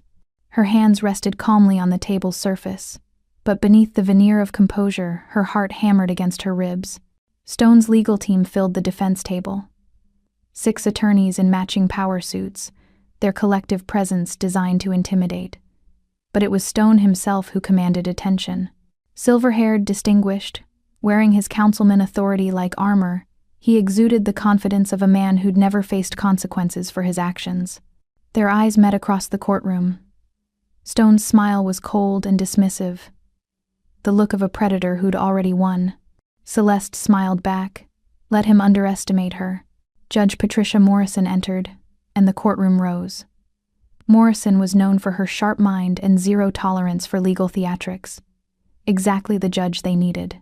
"We're here on a motion to dismiss based on limited municipal immunity," Morrison said, settling into her chair with the weariness of someone who'd seen every trick in the book. "Counselor Stone, you may proceed." Adam Stone, younger, sharper, his father's cruelty refined into Harvard polish, rose smoothly. "Your Honor, Councilman Stone's actions as outlined in the complaint were taken entirely within his official capacity as a city council member. Limited municipal immunity shields elected officials from civil liability for discretionary acts performed in good faith. The plaintiff's RICO allegations, while sensational, don't overcome that immunity. We move for immediate dismissal." The argument was clean, practiced, designed to shut down the case before it could breathe. Judge Morrison turned to Celeste. "Miss Kennedy?" Celeste stood, and the courtroom seemed to hold its breath. She moved to the podium with the controlled grace of a woman who'd spent 3 years being invisible and had finally decided to be seen. "Your Honor, the defense is correct that limited immunity exists. But it's not absolute. Immunity shields officials from liability for discretionary governmental functions performed in good faith. The key phrase is in good faith." She pulled up a document on the courtroom's display screen. The pre-filed eminent domain paperwork Do-Yun had uncovered. 4 days before my client was scheduled to sign the purchase contract, Councilman Stone filed eminent domain paperwork for that exact property, not after the sale, before. Which means he wasn't exercising discretionary governmental authority. He was orchestrating a criminal conspiracy to defraud. Adam Stone shot to his feet. "Objection. This is pure speculation." "It's dated evidence from the city's own files." Celeste cut in smoothly. "Your Honor, immunity doesn't apply when the official acts with malice or outside the scope of their authority. Pre-filing a seizure for property not yet owned isn't governance. It's theft with premeditation. That's criminal conduct, and it destroys any immunity claim." Morrison leaned forward, studying the document. "Counselor Stone, how do you explain this filing date?" Adam Stone's composure cracked for just a moment, a flicker of panic before the mask reassembled. "The filing was precautionary. Standard procedure for properties under consideration for future municipal use. 4 days before a private sale?" Morrison's skepticism was palpable. "That's not procedure. That's specific intent." Celeste pressed the advantage. "Your Honor, we're also filing a writ of mandamus compelling the city to open their archived land transfer records for the past 7 years. If Stone's immunity claim has merit, those records will support it. But if they show a pattern of pre-filed seizures coordinated with private sales, which we believe they will, then we've established systematic criminal conduct that no immunity can shield." The courtroom erupted. Stone's team shouted objections while reporters in the gallery frantically typed. But Morrison's gavel came down with finality. "Motion to dismiss is denied. Miss Kennedy's writ of mandamus is granted. The city archives will be opened under court supervision within 48 hours. She fixed Stone with a withering look. "Counselor, if those archives contain what Miss Kennedy suggests, you and your client will have far bigger problems than a civil suit. This court is adjourned." Celeste barely made it to the courthouse steps before Kangday's hand caught her elbow, spinning her into the shelter of a marble column away from the cameras. His eyes blazed with something fierce and proud. "You eviscerated him," he said, his voice rough with barely restrained emotion. "The archives are the key," Celeste replied, though her hands were shaking now that the adrenaline was fading. "If Stone realizes what's in there before we can secure it, he already knows." Kangday's jaw tightened. "Which means he's going to try to destroy the evidence before the court can catalog it. We have a 48-hour window. What do we do?" His smile was dangerous.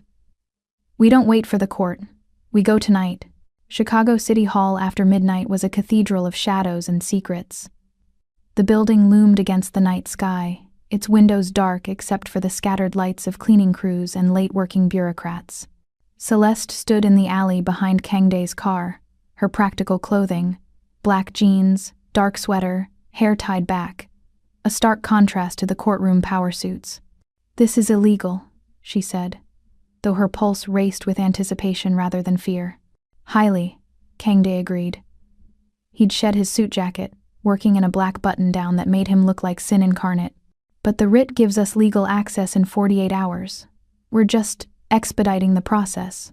Duyun emerged from the building's service entrance, his expression grim. "Security rotation just changed. You have a 12-minute window before the next sweep of the basement archives. Cameras on the east stairwell are already looped. Once you're in, you're invisible." "How do we find the right documents?" Celeste asked. "You tell me," Kangday said, handing her a building schematic. "You know how these systems work. Where would they file fraudulent land transfers?" Celeste studied the map, her litigator brain clicking into gear. "Real property divisions, sub-basement level. Pre-2020 physical files would be in the auxiliary storage, organized by district and date. If Stone pre-filed those seizures, they'd be cross-referenced under both the property address and the municipal project code. Then that's where we go." Kangday's hand found the small of her back. "Stay close. Stay quiet. If something goes wrong." "Nothing will go wrong," Celeste interrupted. "We didn't come this far to fail now." Their eyes met in the darkness, and something passed between them. Understanding, trust, the absolute certainty that they would face whatever came next together. The archives smelled of dust, old paper, and decades of buried secrets. Celeste moved through the narrow aisles between towering filing cabinets, her small flashlight casting golden circles on faded labels. Kangday followed like a shadow, his presence both protection and distraction. She was acutely aware of his body heat in the cold basement, the controlled power in his every movement. "District 7, 2019 to 2022, she whispered, running her fingers along the cabinet labels. "This is it." The drawer stuck. Kangday moved behind her, his arms bracketing her body as he gripped the handle and pulled with controlled force. The metal shrieked softly, then gave way. The proximity made Celeste's breath hitch, his chest against her back, his jaw near her temple, the scent of him overwhelming in the confined space. "Found it," she managed, forcing her focus to the files. Her hands trembled as she pulled the first folder. There. The eminent domain filing for her father's property, dated 8 months before the actual seizure. And another. And another. 23 properties, all with pre-filed paperwork, all following the exact same pattern. "They kept everything," she breathed. "Every fraudulent filing, every bit of evidence. They thought immunity made them untouchable." "Photograph every page," Kangday said, handing her his phone. "We need redundant copies in case." The sound of footsteps echoed down the hallway. They froze. Celeste's pulse spiked as she recognized the voices. Stone and 2 others, their words carrying through the basement's acoustic quirks. "Should have been destroyed years ago. The Kennedy woman's writ forces our hand." "The files are comprehensive," another voice replied. Adam Stone. "If they're cataloged before we can sanitize them, we're finished." "Then we sanitize them now. Burn everything in District 7. Make it look like an electrical fire. By the time investigators sort through the damage, we'll have rewritten the narrative." Celeste's blood ran cold. They were going to destroy everything. Not just her evidence. Decades of records that could free other victims, expose the full scope of Stone's crimes. Kangday's hand pressed against her mouth, silencing her instinctive protest. His other arm wrapped around her waist, pulling her deeper into the shadows between cabinets. They pressed together in the darkness, her back to his chest, barely breathing as footsteps approached their aisle. The beam of a flashlight swept past, missing them by inches. Celeste felt Kangdae's heart hammering against her spine, his breath warm against her ear. His hand on her stomach flexed protectively, and despite the terror of discovery, heat coiled low in her belly at the intimacy of their position. Hidden together in darkness, sharing breath and space and danger. "Start with the 1920 cabinets," Stone's voice commanded. "Everything burns." The footsteps moved away toward the far end of the archives. Kangdae's lips brushed Celeste's ear as he whispered, "We need to move, now." But moving meant leaving the files, leaving the evidence, letting Stone destroy the proof that could free not just her father's name, but dozens of other victims. "No," Celeste breathed. "We take everything we can carry. He doesn't get to erase them again. Celeste, help me or get out of my way." For a heartbeat, she thought he'd argue. Then his arms released her, and he moved to the cabinet with deadly efficiency. "Grab what you can. Prioritize anything with Stone's signature or your father's property code. 60 seconds, then we run." They worked in frantic silence, pulling files and stuffing them into Celeste's backpack and inside their clothing. The smell of gasoline drifted through the archives, followed by the distinctive click of a lighter. "Time's up," Kangdae hissed. Smoke began curling through the aisles. Celeste grabbed one last folder, her father's complete file, the one with his signature still visible on the fraudulent documents. And then Kangdae's hand closed around her wrist and they were running. Behind them, flames caught with a hungry roar. They burst through the service exit just as the fire alarm shrieked to life. Do-yeon already had the car running, door open. They dove into the back seat in a tangle of limbs and stolen files, and the vehicle peeled away into the night as sirens wailed in the distance. Celeste's lungs burned from smoke and exertion. Beside her, Kangdae coughed roughly, his hand still gripping hers with bruising intensity. Their eyes met in the dim interior, and suddenly the laughter came. Wild, breathless, edged with the manic relief of survival. "We just committed arson, evasion, and evidence theft." Celeste gasped between laughs. "Technically, they committed arson," Kangdae corrected, his grin sharp and beautiful. "We just refused to let them succeed." The files lay scattered between them. Proof of Stone's crimes, rescued from flames meant to erase them forever. Celeste picked up her father's folder with shaking hands, her laughter dying as the weight of what they'd recovered settled over her. "We have enough," she whispered, "to prove everything, to clear his name." Kangdae's hand cupped her face, tilting her gaze to his. His thumb traced her lower lip, a gesture becoming familiar, grounding. "We have enough to destroy them," he agreed softly. "Tomorrow we turn this over to the federal prosecutors. Stone just committed arson to obstruct a federal investigation. That's a crime even his immunity can't protect him from. What if it's not enough? It will be." His forehead touched hers, and his voice dropped to that intimate register that made her whole body aware of him. "Because you're brilliant. Because you refused to give up. Because you walked into a burning building for your father's honor, and that kind of courage doesn't lose." The car slowed at a red light, and in that suspended moment, with smoke on their clothes and evidence scattered around them, and the taste of victory finally, impossibly within reach, Celeste kissed him. Not gentle, not tentative. A claiming kiss that tasted of ash and triumph and the desperate need to feel alive after dancing too close to death. Kangdae responded with matching hunger, his hands tangling in her hair, pulling her closer as the kiss deepened into something fierce and consuming. When they broke apart, both breathing hard, his eyes were black with desire and promise. "Tonight, we secure the evidence," he said roughly. "Tomorrow we finish this. And after..." "After," Celeste interrupted. "You keep your promise. I'm yours. Completely. Permanently. No more half measures." His smile was devastating. "I'm holding you to that." The light changed. The car moved forward. And behind them, Chicago City Hall burned with all of Stone's carefully buried secrets. Those cabinets were part of the old archival wing, not yet upgraded to fire-suppressed units, which is why the files were vulnerable, while in Kangdae's secured vehicle, the evidence that would destroy him sat rescued and ready for its moment in the light. Those cabinets were part of the old archival wing, not yet upgraded to fire-suppressed units, which is why the files were vulnerable. 3 days after the City Hall fire, Celeste stood in a neutral conference room that smelled of expensive coffee and barely concealed desperation. The space was sterile, corporate, chosen specifically because it belonged to neither side. A DMZ for the kind of negotiations that would never appear in any official record. Across the table sat Tae-suk. He was younger than she'd expected, maybe 40, with the kind of calculated handsomeness that came from excellent tailoring and better genetics. His suit was Savile Row perfect, his watch probably worth 6 figures. But it was his eyes that told the real story.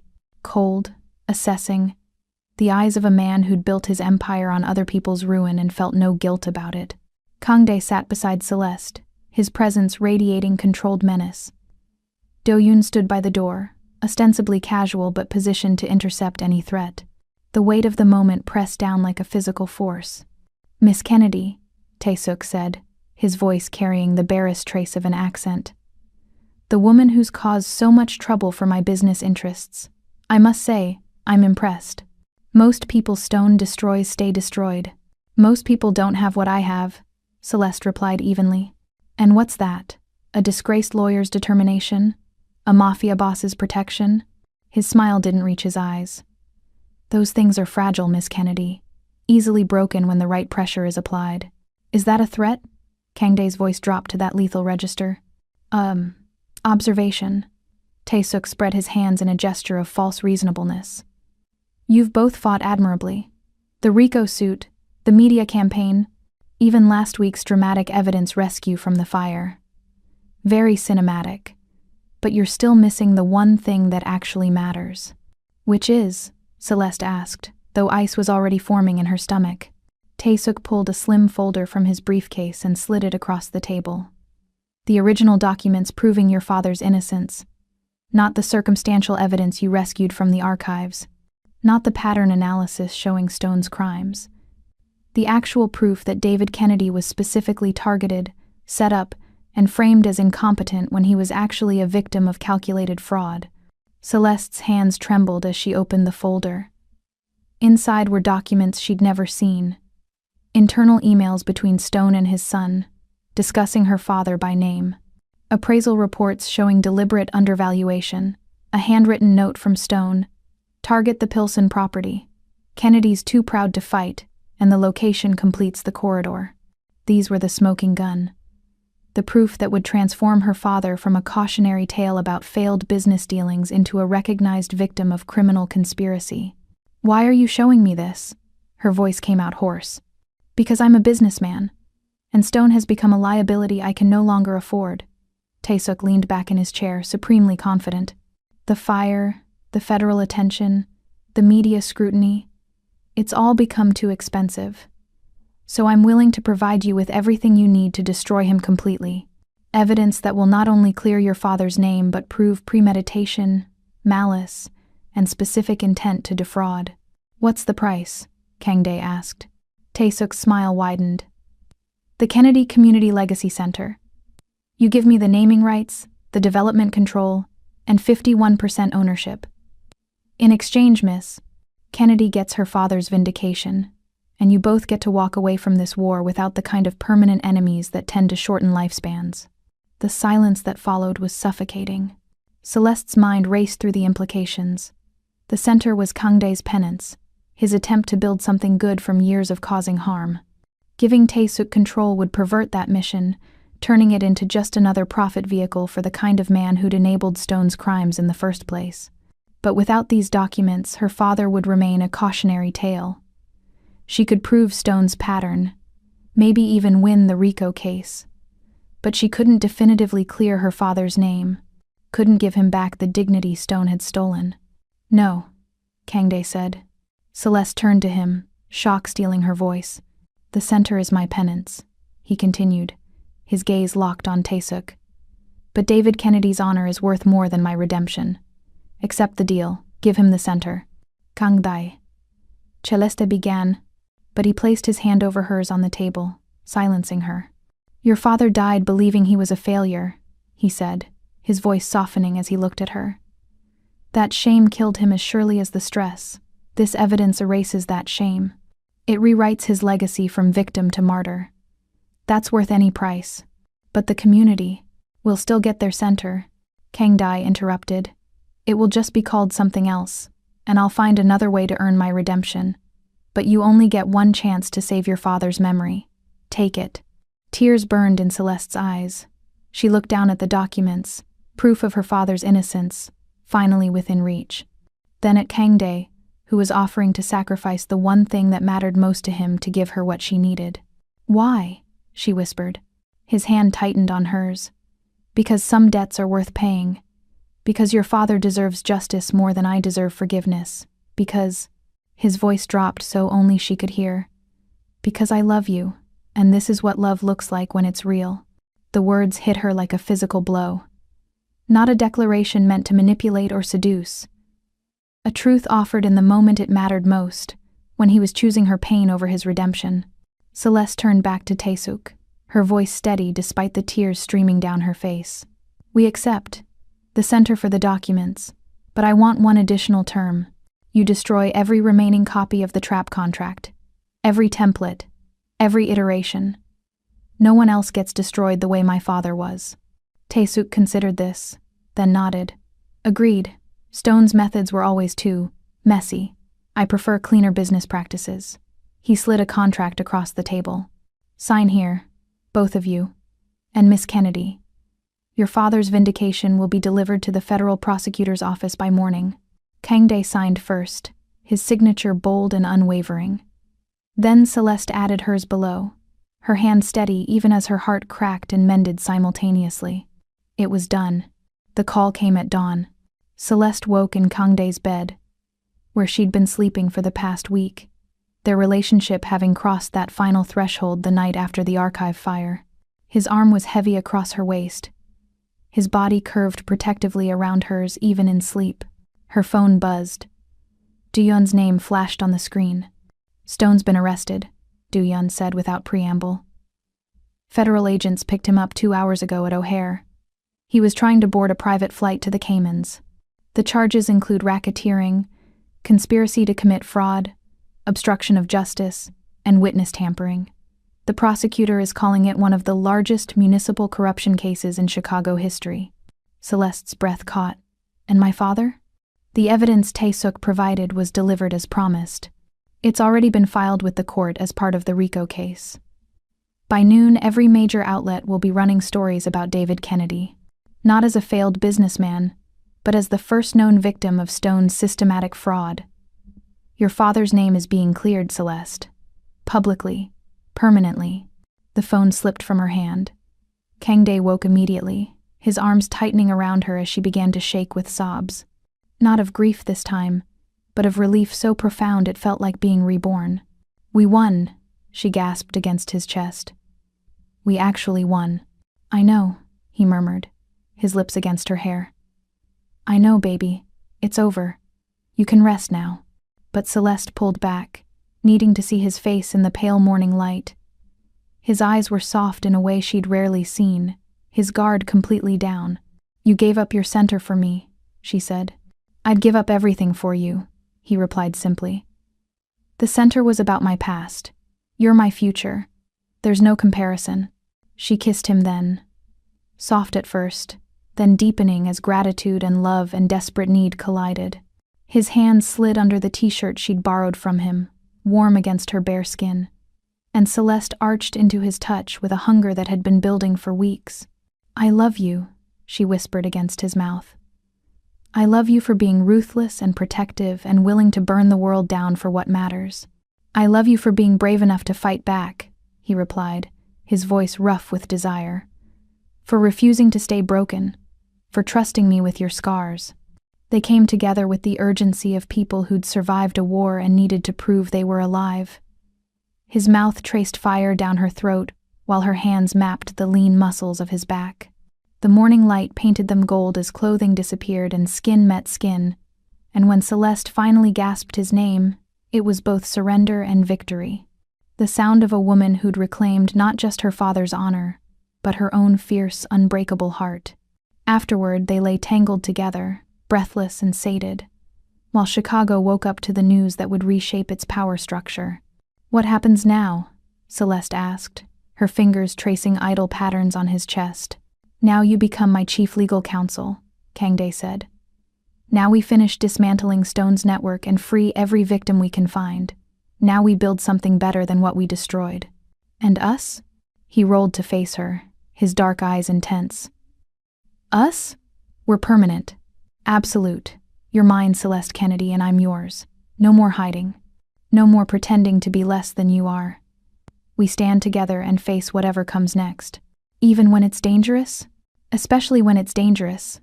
His smile was sharp and beautiful. "We're not built for safe, baby. We're built for this. The fight, the fire, the absolute certainty that we'd tear the world apart before we'd let it separate us." Celeste kissed him again, softer this time, sealing the promise with her body and her heart. Outside the windows, the city glittered with morning light. Somewhere, Richard Stone sat in a federal holding cell, his empire crumbling. Somewhere, victims were waking to headlines that would validate their losses. And somewhere, David Kennedy's legacy was being rewritten from failure to martyr. A man who'd been destroyed by corruption, but whose daughter had refused to let his death be meaningless. It wasn't a happy ending. It was something better. A hard-won victory that carried scars and cost everything but proved that justice, real justice, was possible when you were willing to pay the price. And Celeste Kennedy, who'd spent 2 years invisible and broken, had finally learned the truth her father never got to know. Sometimes the only way to win is to stop hiding and become the weapon your enemies never saw coming. 3 months later, the groundbreaking ceremony took place on a crisp October morning, when the air carried the promise of winter and new beginnings. The empty lot in Bronzeville that had nearly been stolen by Stone's trap now bustled with camera crews, city officials, and community members who'd fought for years to have their voices heard. Celeste stood at the edge of the gathering, watching the crowd with a sense of surreal peace. She wore a burgundy suit that hugged her curves with elegant precision, her hair twisted into a sophisticated updo that exposed the graceful line of her neck. The diamond pendant at her throat, a gift from Kangday, given the morning after Stone's arrest, caught the autumn light like captured fire. She looked like power, felt like power, was power in a way that had nothing to do with violence and everything to do with hard-won authority. "Miss Kennedy?" A reporter approached, microphone extended. "How does it feel to be here today, after everything you've been through?" Celeste turned to face the camera, and her smile was genuine. "It feels like justice. Not just for my father, but for every family that Stone destroyed. This center represents what's possible when people refuse to accept that corruption wins. It represents hope." "And your father, knowing that his name has been cleared?" The question still hurt, but it was a clean pain now, grief without the poison of shame. "My father, David Kennedy, was a good man who was destroyed by criminals hiding behind the law. Today, everyone knows that. His legacy isn't failure anymore. It's courage. The courage to build something meaningful, even knowing that powerful people wanted to steal it. I wish he were here to see this, but I think, somehow, he knows." The reporter nodded respectfully and moved on. Celeste felt Kangday's presence before his hand settled at the small of her back, a gesture that had become their silent language of connection. "Ready?" he asked softly. She turned to look at him. He was devastating in a charcoal suit, the autumn wind ruffling his dark hair, his eyes warm in a way they'd never been before she'd walked into his life. This man who'd given up his redemption to save hers, who'd stood beside her through every battle, who'd taught her that love could be dangerous and safe simultaneously. "Ready," she confirmed. They moved to the podium together, and when the crowd quieted, it was Celeste who spoke first. 3 months ago, this site was at the center of one of the largest corruption scandals in Chicago history, she began, her voice carrying clear and strong. Councilman Richard Stone and his associates attempted to steal this land through the same fraudulent methods they'd used to destroy dozens of families, including mine. But this community fought back. And today, we're not just breaking ground on a new community center. We're breaking ground on a new promise. That Chicago belongs to everyone, not just the powerful few who think they can take what they want. The crowd erupted in applause. Celeste stepped back and Kangdae moved to the microphone. This center will provide educational resources, small business support, and community gathering space, he said. It will be managed by a board composed entirely of Bronzeville residents, ensuring that it serves the people who need it most. And it will be called. He paused, his eyes finding Celeste's. The David Kennedy Memorial Center for Community Justice. Celeste's breath stopped. That wasn't the name Taesuk had claimed. That was. It took months of negotiations, concessions, and pressure on Taesuk's partners. But I secured the naming rights back. I bought back the naming rights, Kangdae said quietly, speaking to her now rather than the crowd. Cost me everything I'd set aside for the project and then some. But your father's name deserves to be on something that represents everything he believed in. Community, justice, and the courage to build something meaningful, even when it's dangerous. Tears blurred her vision. The crowd was applauding again, but Celeste barely heard them over the roaring of her own heart. She crossed to Kangdae, not caring about the cameras, not caring about protocol, and kissed him with everything she had. Gratitude and love, and the bone-deep understanding that she'd found something more valuable than vindication. She'd found home. When they broke apart, Kangdae's hand cupped her face, his thumb wiping away her tears. Your father's legacy is permanent now, he said softly. And so are we. That evening, back in the penthouse that had become their shared sanctuary, Celeste stood at the windows overlooking the city she'd once feared and now commanded. Kangdae joined her, carrying 2 glasses of wine, and they stood together in comfortable silence as the sun set over Chicago. Du Yun finished cataloging the final victims from Stone's network. Kangdae said, 47 families in total. We're establishing a restitution fund to help them recover their losses. Using Taesuk's settlement payment? Celeste guessed. Among other sources. His smile was dark with satisfaction. Taesuk is finding that his business interests in Chicago are suddenly facing significant obstacles. Property transfers delayed. Permits denied. Financial partners mysteriously withdrawing. Turns out, when you help destroy a corrupt councilman, you make some powerful friends in City Hall. Celeste leaned into his side, feeling his arm come around her waist. You're bankrupting him. I'm ensuring he never profits from Stone's crimes. There's a difference. Is there? Yes, because unlike Stone, Taesuk will walk away with his life and his freedom. He just won't walk away with anything else. Kangdae's hand traced lazy circles on her hip. Consider it my version of justice. Cold, thorough, and permanent. My dangerous man, Celeste murmured, tilting her face up to his. Your only man, he corrected, before claiming her mouth in a kiss that tasted of wine and promises kept. They made love on the couch as the city lights flickered to life below them. Slower this time. Tender in a way their earlier desperation had never allowed. Kangdae worshipped her body with his hands and mouth, murmuring words in Korean that she didn't need translated to understand their meaning. And when Celeste finally cried out his name, it was with the absolute certainty that this fierce, dangerous, unbreakable thing between them was worth every battle they'd fought to claim it. Afterward, wrapped in a throw blanket and each other, Kangdae pulled something from the pocket of his discarded jacket. I have something for you, he said. It wasn't a ring. It was a key. Old brass, heavy with history and significance. Attached to it was a small metal plate engraved with an address she didn't recognize. What is this? Your father's original property in Pilsen, Kangdae said quietly. Stone seized it. Taesuk held it through a shell company. I bought it back. The artist studios your father built are still there, protected as historical structures. I had them restored to his original vision. Celeste stared at the key, her vision blurring with fresh tears. How? Carefully, expensively, completely worth it. He closed her fingers around the key. It's yours, Celeste. Do whatever you want with it. Keep it. Sell it. Turn it into a memorial. But your father's work isn't lost anymore. It's been reclaimed. She couldn't speak, could only press herself against his chest and let him hold her while she wept, for the father she'd lost and the legacy that had been returned. When she finally found her voice, it was rough but steady. I want to turn it into a legal clinic, she said. Free representation for people fighting fraudulent land seizures. We'll call it the Kennedy Justice Project. Kangdae's arms tightened around her. Then that's what we'll do. I'll fund it, you'll run it. And together, we'll make sure no one else loses everything the way your father did. Together, Celeste echoed, and the word felt like a vow.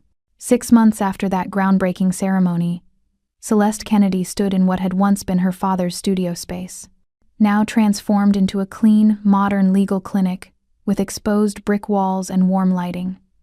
The plaque beside the door read, Kennedy Justice Project, Legal Advocacy for Property Rights.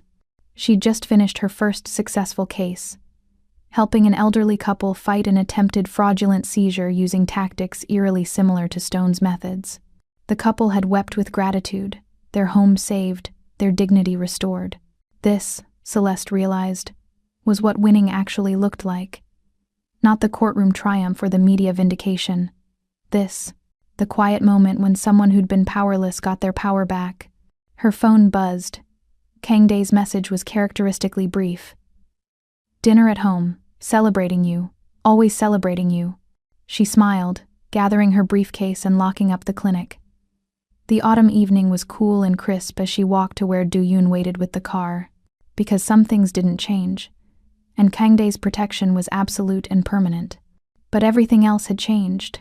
She was no longer invisible, no longer hiding. She was Celeste Kennedy, Chief Legal Counsel to Kangdae's organization and Director of the Kennedy Justice Project. She was a woman who'd survived her own destruction and used the pieces to rebuild something better. She was dangerous in all the right ways. And tonight, she would go home to the man who'd helped her become this version of herself. The ruthless one with the tender heart, who showed his love through protection and sacrifice and the absolute refusal to let her be anything less than exactly who she was meant to be. The penthouse smelled of expensive food and candles when she arrived. Kangdae stood at the windows, silhouetted against the city he controlled, holding a glass of wine and radiating that controlled power that still made her pulse quicken. He turned when she entered, and his smile was soft and fierce simultaneously. "There's my brilliant lawyer. There's my dangerous man," she replied, crossing to him and sliding into his arms like she'd been made to fit there. They kissed slowly, deeply, tasting each other and the life they'd built from ash and fury. When they broke apart, Kangdae produced a small velvet box that made Celeste's heart stop. "Before you panic," he said, his voice rough with emotion, "this isn't a proposal. Not yet. Not until you're ready. But I want you to have this." He opened the box. Inside, nestled in silk, was a ring. But not an engagement ring. It was her father's wedding band, restored and polished until it gleamed. "I found it in the property inventory from the settlement," Kangdae explained. "Your mother sold it with everything else. I bought it back. It's yours. A piece of him that can't be taken away again." Celeste's tears fell freely now, beyond her control. She took the ring with shaking hands and slipped it onto her right hand, feeling the weight of it like her father's blessing. "Thank you," she whispered, "for everything, for saving me, for choosing me, for loving me enough to fight beside me instead of fighting for me." Kangdae cupped her face, his thumbs wiping away her tears. "You saved me too, you know. The moment you spoke up in that dining room, you saved me from becoming the monster I was afraid I'd already become. You gave me a chance at real redemption. Not the hollow kind I was building with the center, but the kind that comes from actually being worthy of someone extraordinary." "You were already worthy," Celeste said fiercely. "You just needed someone to see it. Then we saved each other." He kissed her forehead, her temples, the corners of her mouth. "And we're going to keep saving each other, every day, for the rest of our lives. Because that's what love is when it's real. Not safety or ease, but two people who refuse to let each other face the darkness alone." "Yes," Celeste agreed. And then, because she'd learned to be brave in all the ways that mattered. "And someday, when you do propose, I'll say yes to that too. Because you're right. We're permanent. Absolute. No going back." His smile was devastating. "I'm holding you to that." They ate dinner overlooking the city that had tried to destroy them, and had instead forged them into something unbreakable. They made love slowly afterward, taking their time to worship each other with hands and mouths and whispered promises. And when they finally fell asleep tangled together, it was with the peace that comes from knowing that justice had been served, love had been earned, and the future, their future, was theirs to build however they wanted. David Kennedy's legacy lived on in the community center that bore his name, in the legal clinic that fought in his honor, and in the fierce heart of his daughter who'd refused to let his death be meaningless. Richard Stone rotted in a federal prison, his empire dismantled, his name synonymous with corruption. And Celeste Kennedy, once invisible, once broken, once powerless, stood beside the most dangerous man in Chicago as his equal, his partner, his perfectly matched piece. The girl who'd hidden behind a server's uniform had become a woman who commanded respect with her brilliance and her courage. The waitress who'd whispered, "Excuse me, sir, but this clause is a trap," had transformed into a force of nature who made powerful men tremble.